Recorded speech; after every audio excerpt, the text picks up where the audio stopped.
ठीक वीडियो रे अटकी पण आपणकर हेयर फॉल हो कि परेशान हो गले ना हेयर फॉल निहाती मु किसी टिप्स शेयर कर फॉलो करंतु आ चेंजेस देखंतु। प्रथम है एमती गोटे किसी स्काल्प मसाजर किणंतु आ डेली राति शोला पूर्व स्काल्प रे हल्का हाथ रे 5 मिनट पे मसाज नियंतु। यह आपणकर स्काल्प रे ब्लड सर्कुलेशन बढ़ेबो आ आपणकर बेबी हेयर्स रो ग्रोथ भी अनलिमिटेड हबो। बुझिले तो एमती गोटे साटिन रबर बैंड और साटिन पिलो केस रे इन्वेस्ट करंतु। साटिन रबर बैंड यूज कले आपनकर हेयर ब्रेकेज हुए नी जोटा कि आपनकर हेयर ग्रोथ रे लॉन्ग टर्म रे हेल्प करे। बुझले तो स्टेला रोजमेरी वाटर आपनकर बेबी हेयर ग्रोथ में बहुत भल काम करे।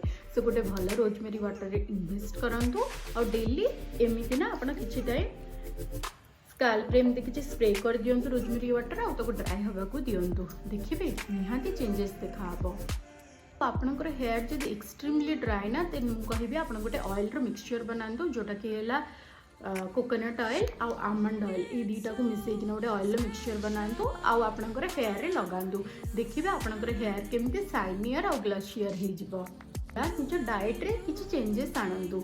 विटामिन सी जातीय खाद्य आम हेयर और स्किन पे बहुत भल से लेंबू हो गला पिजुली हो गला आउ विटामिन सी है जो जो खाइबारे अच्छी लेंबू पिजुली ये सब खाई पारे। आपण ना पम्पकिन सीड है आउ वाटरमेलन सीड है यहाँ वाटरमेलन सीड डेली सकाळु खाली पेटे एटा खाया आरंभ करंतु आउ चेंजेस निजे देखिए।